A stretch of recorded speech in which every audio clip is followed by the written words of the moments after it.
A luz do corredor estava queimada há 16 dias. O luminário estava pendurado perto da porta do banheiro, uma cúpula de vidro fosco que continha a mesma lâmpada queimada desde a primeira semana de novembro. Todas as noites, o apartamento caiu em tipo específico de escuridão. A cozinha iluminada, a sala de estar iluminada, mas o corredor entre eles engolido pela sombra. Marcus atravessava essa sombra pelo menos 2 vezes por noite. Uma vez para verificar sua filha antes de ir para a cama. Outra quando acordava às 3 da manhã por razões que não conseguia nomear e ficava do lado de fora do quarto dela, ouvindo a respirar. A lâmpada custa $6. $6 não era impossível. $6 era uma decisão. Ele havia tomado outras decisões em vez disso. O alarme tocou às 5:05 da manhã, e Marcus já estava acordado. Ele estava acordado desde 4:41, olhando para o teto, calculando números em sua cabeça que nunca se somavam. Aluguel, eletricidade, gás, a conta de telefone que ele vinha pagando atrasada há 3 meses, acumulando taxas que tornavam o atraso mais caro do que a própria conta. Ele era pai solteiro negro criando uma filha em apartamento de 2 quartos no quarto andar de prédio que havia sido descrito como acessível, no anuncio e adequado pelo inspector de habitação e bom por Marcus para com perguntas. O prédio não era nada disso, mas era o que ele tinha. E o que ele tinha era como o que ele trabalhava. Ele tomava banho em água que levava 4 minutos para esquentar. Ele se vestia no escuro porque a luz do quarto incomodava seus olhos taucido. Calcas de trabalho, camisa de trabalho, botas de trabalho que estavam começando a separar na sola do pé esquerdo. Ele havia colado elas 2 vezes. A cola estava segurando. A cola não seguraria para sempre. Na cozinha, ele fez café e torradas e como pé no balcão porque sentar parecia compromisso de ficar, e ficar não era uma opção. Su turno começava às 6:30.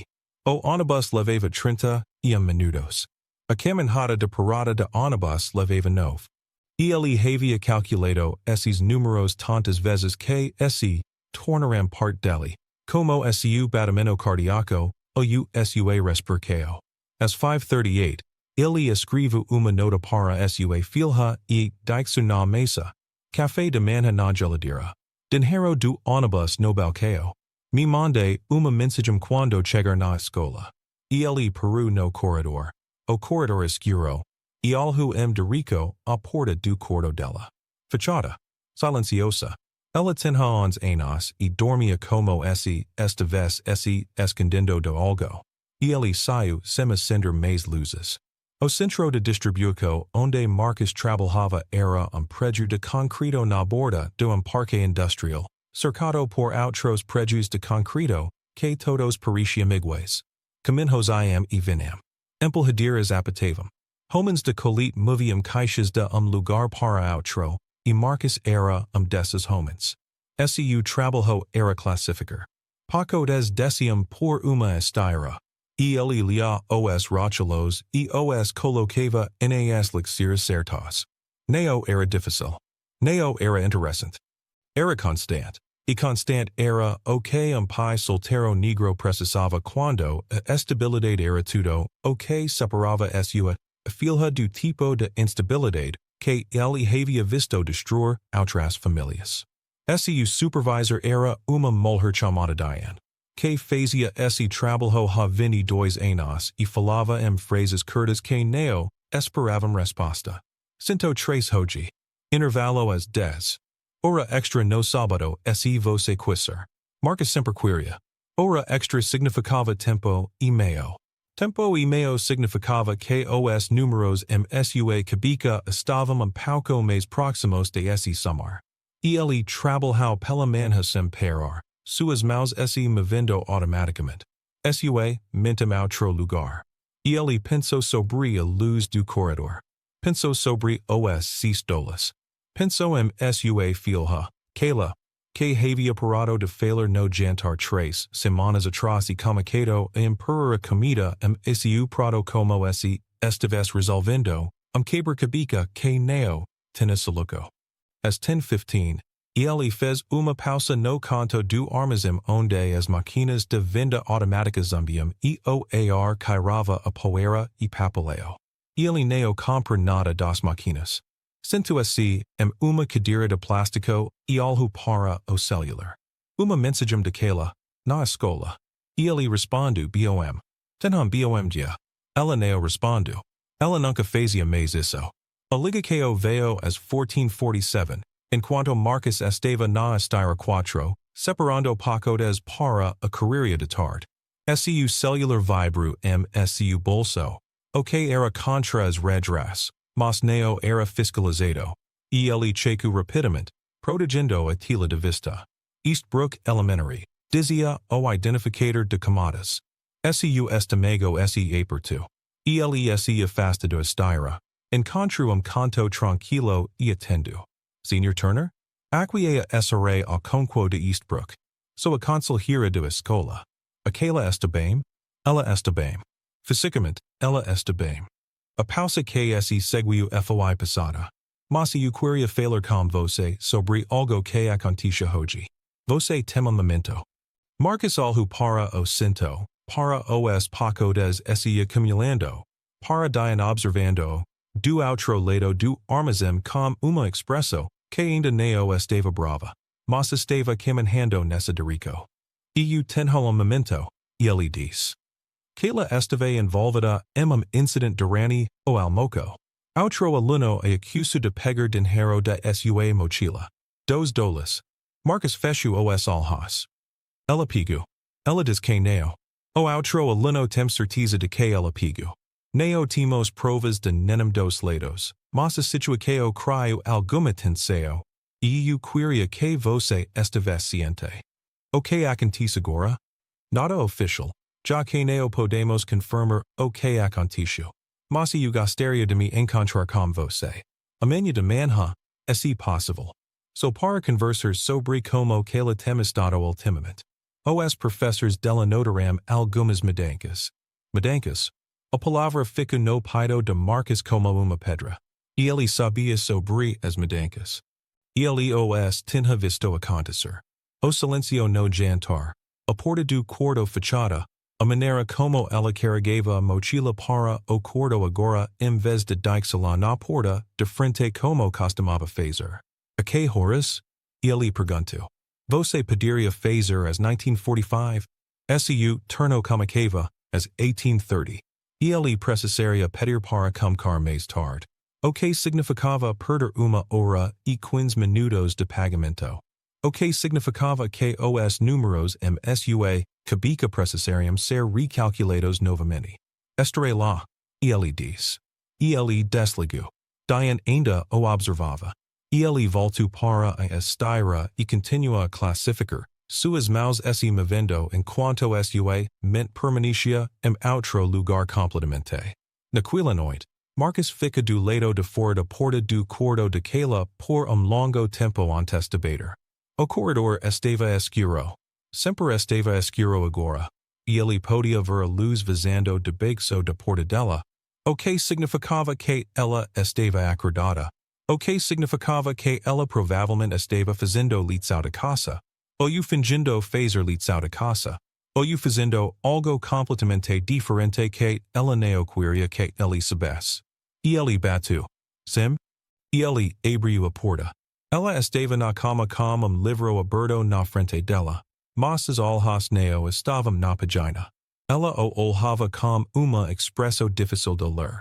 Não estava brava. Não estava triste. Apenas fechada, como uma porta que costumava estar aberta. Podemos conversar? Ele perguntou. Sobre o que? A escola ligou hoje. Algo pisco se rosto. Medo talvez. O culpa. O apenas o cansaco de estar presa algo que não sabia como explicar. Eu não peguei o dinheiro dela, Kela disse. Marcus sentou na beirada de cama dela. O colchão a fundo sabe su peso. Me conta o que aconteceu. nada aconteció. Sierra diz que eu peguei dos dolas de mochila dela. Eu neo peguei. Ela está mentindo. Por que ela mentiria? Que ela dudou ombros. Maso gesto foi rápido demais. Ensaiado demais. E Marcus sabia que havia algo por trás disso que ela neo estava dizendo. Pela. Eu neo peguei. Eu acredito em você. Ele neo sabia se isso era verdade. Mas diz assim mesmo. Porque às vezes dizer as coisas fazia com que elas parecessem mais verdadeiras do que neo diz-las. Mas algo está acontecendo. Você tem estado diferente ultimamente. Quieto. Eu sempre sou quieto. Mais quieto do que o normal. Ela olhou para seu livro. Para a página que neo estava lendo. Seus dedos mexiam no canto, dobrando para frente e para trás. Está bem, ela disse. Você está. Sim. A palavra era plana. Final. Uma porta se fechando. Marcus queria insistir. Queria fazer mais perguntas, cavar mais fundo. Encontrar o que estava enterrado sob seu silencio e trazer-lo à luz. Mas ele havia aprendido. Ao longo de anos sendo pai solteiro negro sem parceiro para compartilhar o peso. Que pressionar, às vezes pairava as coisas. Que às vezes a única coisa que você podia fazer era esperar. Tudo bem, ele disse. Mas se você quiser conversar, eu sei. Ele nu como cabica. Ele se levantou. Caminhou a porta e Peru. Eu te amo, ele disse. Ela neo respondeu. Ele fechou a porta atrás de si, e ficou no corredor escuro, ouvindo o silêncio. A reunião como será a conquo foi pequeno escritório caio de posters sobre sentimentos e livros sobre crescer. E uma planta no canto que parecia precisar de água. Marcus sentou-se uma cadeira que era pequena demais para ele e espero, enquanto a conselheira organizava papéis sua mesa. Obrigado por vir, Sr. Turner. Claro. Quero começar dizendo que ela é uma boa aluna. Suas notas são sólidas. Seus professores gostam dela. SRA. A conquo fez uma pausa. Mas houve algumas preocupações recentemente. Ela tem estado mais reclusa do que o normal. Menos engajada nas aulas. Alguns dos professores notaram que ela parece cansada ou distraída. Marcus nu como cabica. Ele também tinha notado essas coisas. O incidente com Sierra ontem é o primeiro problema comportamental que tivemos. E como eu disse, não temos provas de que algo realmente aconteceu. Mas eu queria verificar com você. Ver como as coisas estão em casa. Como as coisas estão em casa. A pergunta era simples. A resposta não. As coisas estão bem. Disse Marcus. Alguma mudança recentemente? Novos estressores. E ele pensou na luz do corredor. Os sistolas. A cola segurando sua boda. Os turnos extras que ele tinha trabalhado. Os jantares que ele estava cansado demais para cozinhar. As noites que ele passou olhando para contas vez de conversar com sua filha. Neo, ele disse. Nada novo. Será a conquil olho para ele. A expresso dela era janti, mas sabia. A expresso de alguém que já ouviu nada novo muitas vezes e entendia o que isso geralmente significava. Sr. Turner, quero ser direto com você. Ser pai solteiro é difícil.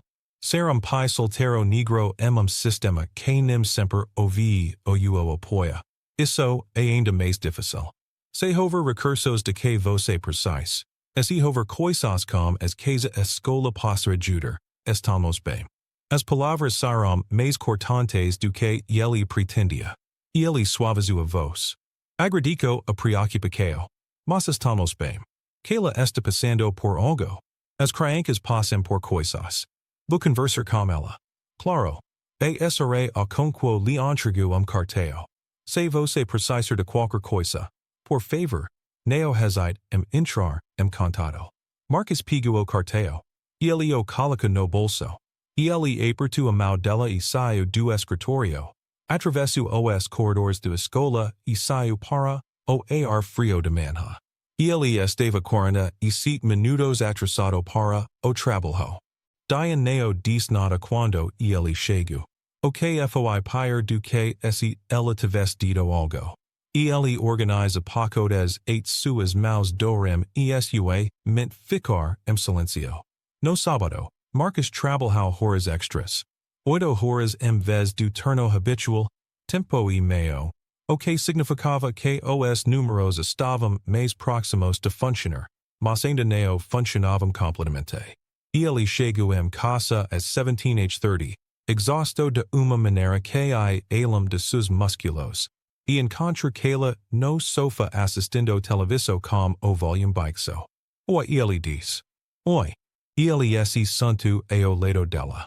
Natila, personagem de desenho animado estava fazendo algo barulhento e colorido, mas Kayla não estava realmente assistindo. Seus olhos estavam Natila, mas sua atenção estava em outro lugar. Você está com fome? Ele perguntou. Não muito. Você deveria comer algo. Eu comi sanduíche. Marcus algo, realmente algo, do jeito que às vezes esquecia de fazer quando estava cansado e distraído e enterrado sob o peso de manter os dois vivos. Ela estava crescendo. O rosto dela estava mudando, perdendo a redondeza da infância, tornando-se algo mais afiado e complicado. Ela se parecia como me, que havia partido quando Kayla tinha 3 anos e não voltara, e Marcus não sabia isso tornava as coisas mais fáceis ou mais difíceis. Preciso te contar uma coisa. Ele diz. Kayla olhou para ele. Cautelosa. Esperando. A conselheira da escola acha que você pode estar passando por momento difícil. Eu também. Ele fez uma pausa. Eu sei que tenho trabalhado muito ultimamente. Sei que não tenho estado por perto tanto quanto deveria. Isso vai mudar. Você não precisa mudar nada. Eu quero. Por quê? A pergunta foi suave. Genuína. Como ela realmente não entendes por que ele rearranjaria sua vida por ela? Porque você é minha filha, ele diz. Porque é isso que os pais fazem. Kayla ficou em silêncio por longo momento. Então ela olhou de volta para a televisão. Mas algo em sua postura havia mudado. Amalecido, talvez, ou apenas aberto, uma fresta na porta que havia estado fechada. Pai? Sim. Eu não peguei o dinheiro de Sierra. Mas eu sei contigo. Marcus esperou. Foi o Jalen. De nossa turma. Ele tem pegado coisas das pessoas há tempo. Coisas pequenas. Ninguém diz nada porque tem medo dele. Ela fez uma pausa. Eu ia contar, mas então a Sierra me culpou. E eu não sabia o que fazer. Por que você não contou ao conselheiro? Por que o Jalen diz que esse alguém delatas? Ele tornaria a vida de pessoa miserável. E ele é maior que eu. E ninguém acredita em crianças como nós de qualquer forma. Crianças como nós. Marcus ouviu o que ela não estava dizendo. Crianças negras. Crianças de famílias que não têm dinheiro ou conexos ou o benefício de dúvida. E eu acredito em você. Ele diz. E eu sei. O que você quer fazer? Kayla pensou sobre isso. Esse rosto era serioso, mas velho que uns anos. E eu quero contar a verdade. Ela diz. Mas está com medo. Você quer que eu vá com você? Ela nu como cabica. Então eu vou com você. Neo era uma soluco perfida. Neo concerta nada. Jalen poderia negar. Sierra pode neo acreditar nela. A escola pode neo tomar uma atitude. Mas era algo, passo, uma dirico, uma escola feita em vez de problema evitado. Marcus colocou o breco em volta de filha, e ela disse. O que era mais do que ela tinha permitido que ele fizesse semanas. Eles se sentaram no sofá no apartamento silencioso, a televisão ainda ligada, a noite se instalando ao redor deles como poeira. Na segunda-feira, Marcus foi com Kayla para a escola. Eles se encontraram como SRA a conquo e o diretor e contaram a verdade sobre Jalen. Havia perguntas e dúvidas e o tipo particular de ceticismo, que Marcus aprendeu a esperar, mas Kayla se manti firme. E eventualmente outro aluno se apresento, e enteo outro. E no final de semana Jalen havia sido, suspenso, e Sierra havia pedido desculpas, e algo que parecia impossível se tornou possível. Neo foi uma vitória. Haveria consequências. A família de Jalen estava brava. Outros alunos estavam comentando. A situação havia se tornado complicada de maneiras que levariam tempo para se desenrolar. Mas que ela estava andando com mais confiança. Ela estava conversando durante o jantar novamente. Ela havia deixado sua mochila na porta de frente a andam. O que era uma coisa tal pequena que Marcus quase não notou. Excito que ele notou. Porque pequenas coisas eram tudo quando você era pai solteiro negro tentando entender os humores de filha através dos objetos que ela movia e dos silencios que mantinha. Na noite de terça-feira, Marcus foi a loja de materiais de construção. E ele caminhou pelos corredores lentamente, olhando para coisas que não podia pagar, ferramentas elétricas, tinta e acessórios que transformariam o apartamento em algo mais próximo do lar. E ele passou por tudo isso e foi para o fundo, onde as lâmpadas estavam organizadas em prateleiras por wattage tipo. E ele encontrou a que precisava. Todas. E ele a comprou. E ele pegou o ônibus para casa, subiu os quatro lances de escada e ficou no corredor escuro do lado de fora da porta do banheiro. Que ela estava su quarto fazendo lição de casa. O apartamento estava quieto, excito pelo zumbido de geladeira e o occasional barulho do radiador. E ele pegou uma cadeira de cozinha. E ele subiu nela. Desperafusou a cúpula de vidro fosco, removeu a lâmpada queimada e colocou a nova su lugar. E ele acionou o interruptor. O corredor se encheu de luz. Neo era brilhante. Apenas uma lâmpada, 40 watts, o tipo de brilho que era mais sugestão do que iluminaco. Mas era o suficiente. Suficiente para ver as paredes, as portas, o tapete que precisava ser trocado. Suficiente para andar sem trocar. Suficiente para mudar a forma de escuridão que estava lá há 16 dias. A porta de Kayla se abriu. Ela saiu para o corredor e olhou para a luz. Depois para su pai na cadeira. Você concerto, ela disse. Finalmente. Ela quase sorriu. Não exatamente, mas quase. Então ela voltou para o quarto e fechou a porta, e Marcus desceu da cadeira e a colocou de volta na cozinha. O corredor permaneceu iluminado. E ele ficou ali por um momento, olhando para a luz, pensando nos 6 dólares e nos 16 dias e todas as decisões que havia tomado e não tomado. A lâmpada eventualmente queimaria. Algo mais quebraria. Os números sua cabeça continuariam não fazendo sentido. E ele continuaria encontrando maneiras de fazê-los fazer sentido de qualquer forma, porque era isso que ele fazia. O que sempre fazera.